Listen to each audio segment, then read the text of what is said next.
Online ক্লাসে তোমাদের স্বাগত জানাচ্ছি। আমি সুফিয়া মিতুল ম্যাডাম, ব্যবস্থাপনা বিভাগ, আগ্রাবাদ মহিলা কলেজ। হ্যাঁ, গত ক্লাসে আমি আলোচনা করেছিলাম কার্য সন্তুষ্টি বা কর্মসন্তুষ্টি বা জব স্যাটিসফ্যাকশন কি এবং কর্মসন্তুষ্টির উপরে প্রভাব বিস্তারকারী উপাদান নিয়ে আলোচনা করেছিলাম। হ্যাঁ, তো আমরা একটু রিভিউ করি। কার্য সন্তুষ্টি বা কর্মসন্তুষ্টি কি? কাজ এবং কাজের সাথে সংশ্লিষ্ট বিষয় সম্পর্কে কর্মীর অনুকূল বা প্রতিকূল ধারণা, আবেগ, অনুভূতি এবং মনোভাবকে আমরা এক কথায় বলবো কার্য সন্তুষ্টি। কেমন? আর এখন আমরা আলোচনা করব কার্য সন্তুষ্টির জরিপ বা পরিমাপ। তাহলে আসো, what is survey or measurement of job satisfaction? কার্য সন্তুষ্টির জরিপ অথবা কার্য সন্তুষ্টি পরিমাপ কি? কেমন? তো কার্যসন্তুষ্টি বা কর্মসন্তুষ্টি জরিপ বলতে এমন একটা পদ্ধতিকে বোঝায় যেখানে যে প্রতিষ্ঠানে কর্মীরা নিয়োজিত আছে সেই প্রতিষ্ঠানের কর্মীদের কাজ এবং কার্য পরিবেশ সম্পর্কে তারা তাদের অনুভূতি বা মতামত ব্যক্ত করে। হ্যাঁ, এবং কর্মীদের ব্যক্ত এই অনুভূতিগুলো পরবর্তীতে একত্রিত করা হয় এবং সেগুলো পরীক্ষা নিরীক্ষা এবং বিশ্লেষণ করা হয়। তো সেটাকে আমরা এক কথায় বলবো কার্যসন্তুষ্টি জরিপ বা কার্যসন্তুষ্টি পরিমাপ। এবার আসো, কার্যসন্তুষ্টি জরিপ বা পরিমাপের বিভিন্ন পদ্ধতি, অর্থাৎ কি কি পদ্ধতিতে আমরা কার্যসন্তুষ্টি পরিমাপ করব বা কার্যসন্তুষ্টি জরিপ করব। কেমন? তো কার্যসন্তুষ্টি জরিপ বা পরিমাপের বিভিন্ন পদ্ধতি আছে। হ্যাঁ, তো এগুলোর মধ্যে প্রথমটা হচ্ছে রেটিং স্কেলস পদ্ধতি, দ্বিতীয়টা হচ্ছে গুরুত্বপূর্ণ ঘটনা পদ্ধতি, তৃতীয়টা হচ্ছে সাক্ষাৎকার পদ্ধতি, এরপরে হচ্ছে কার্যপ্রবণতা পদ্ধতি, দৈনিক সংযোগ পদ্ধতি, বিদ্যমান তথ্য উপাত্ত ব্যবহার পদ্ধতি।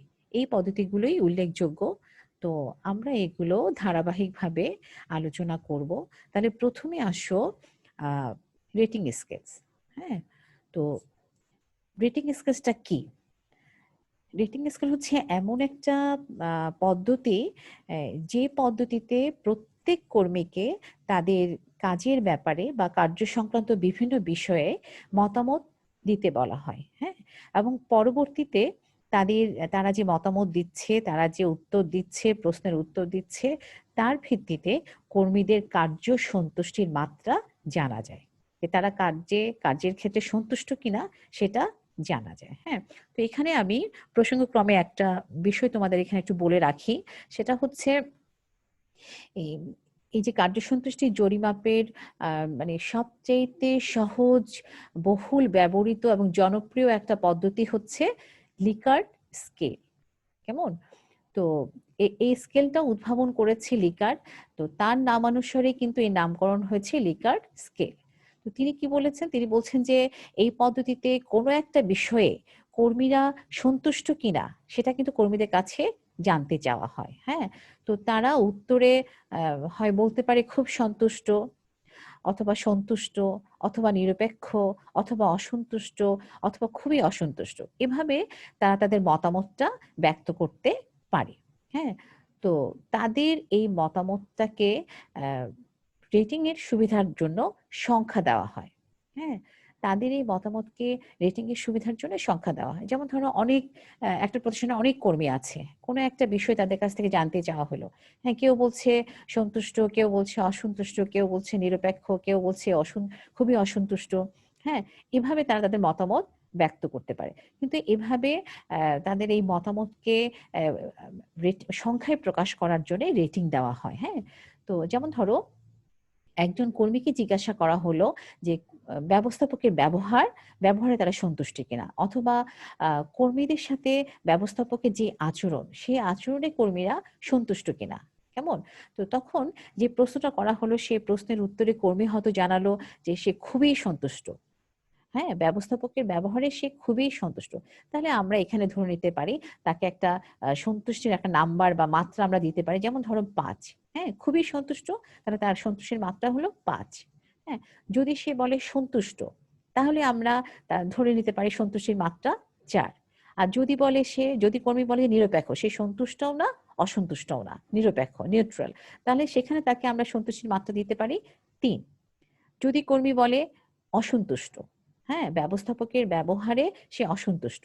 তাহলে আমরা এখানে সন্তুষ্টির মাত্রা দিতে পারি ২। যদি কর্মী বলে ব্যবস্থাপকের ব্যবহারে সে খুবই অসন্তুষ্ট, হ্যাঁ? তাহলে সেখানে তাকে আমরা সন্তুষ্টির মাত্রা দিতে পারি ১।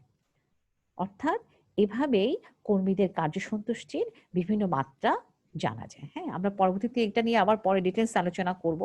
তো এখানে আমরা রেটিং স্কেলকে আ ২ ভাগে ভাগ করেছি।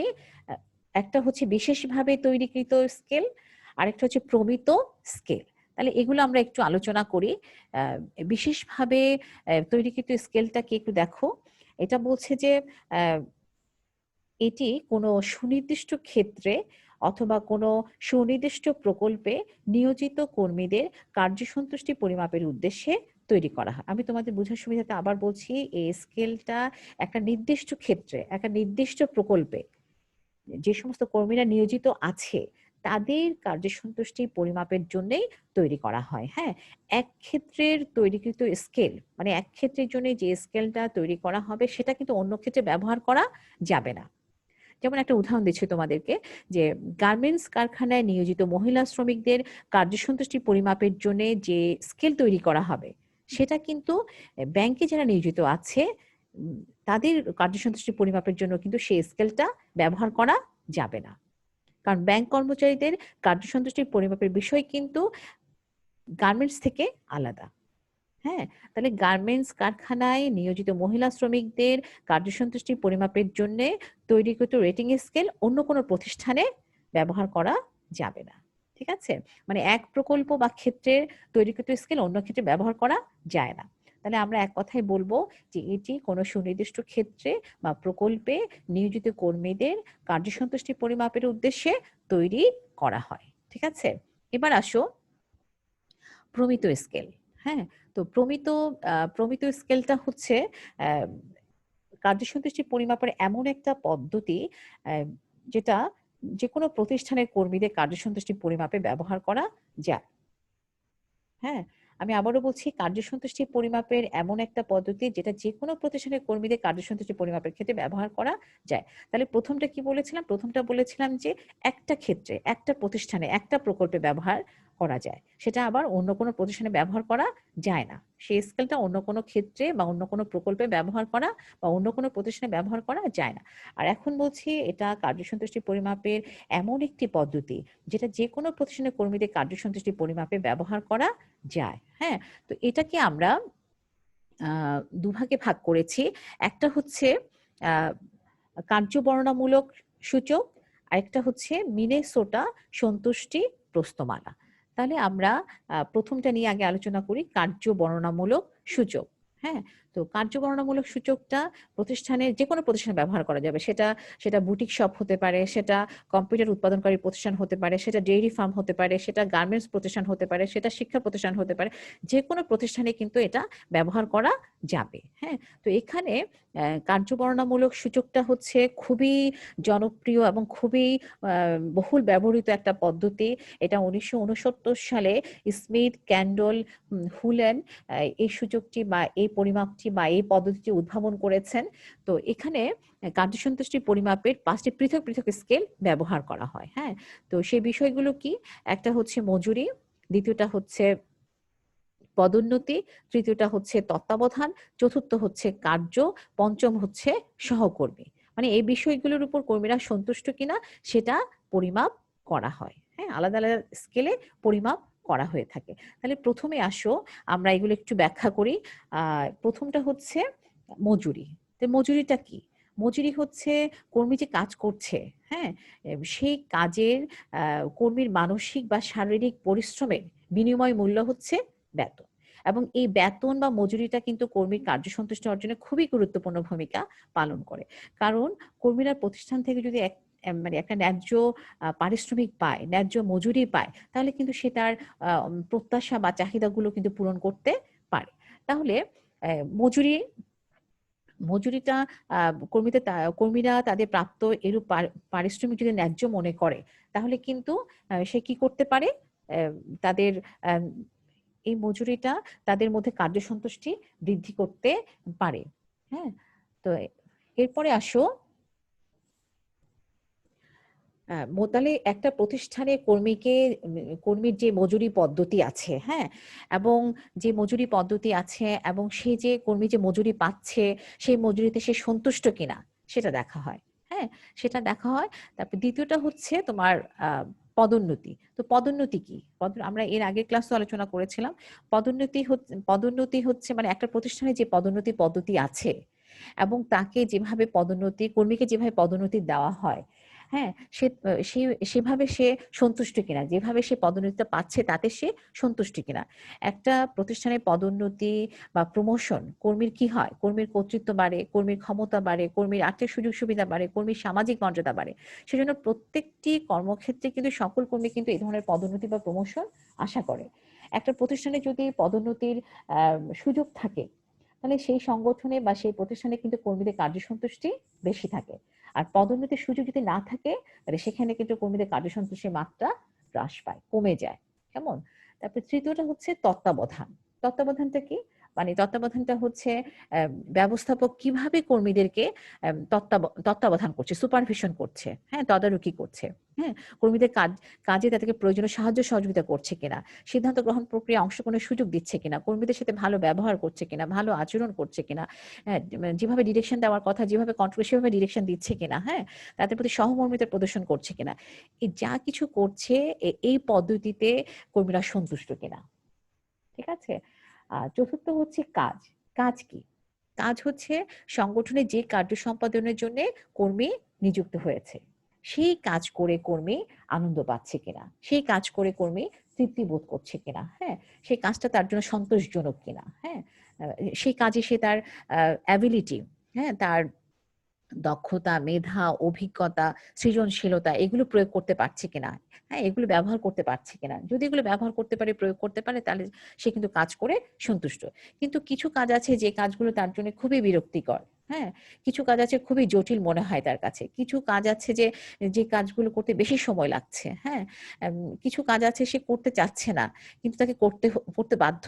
হ্যাঁ? সে করতে বাধ্য হচ্ছে। সে যেহেতু চাকরি করে তাকে কাজটা করতেই হবে। হ্যাঁ? তাহলে সে ধরনের কাজ করে কিন্তু সে সন্তুষ্ট থাকবে না। ঠিক আছে? তাহলে কার্য সন্তুষ্টির ক্ষেত্রে কাজও কিন্তু গুরুত্বপূর্ণ ভূমিকা পালন করছে। এরপরে আসো কাজের পরে হচ্ছে সবশেষ হচ্ছে সহকর্মী। এখন সহকর্মী কে?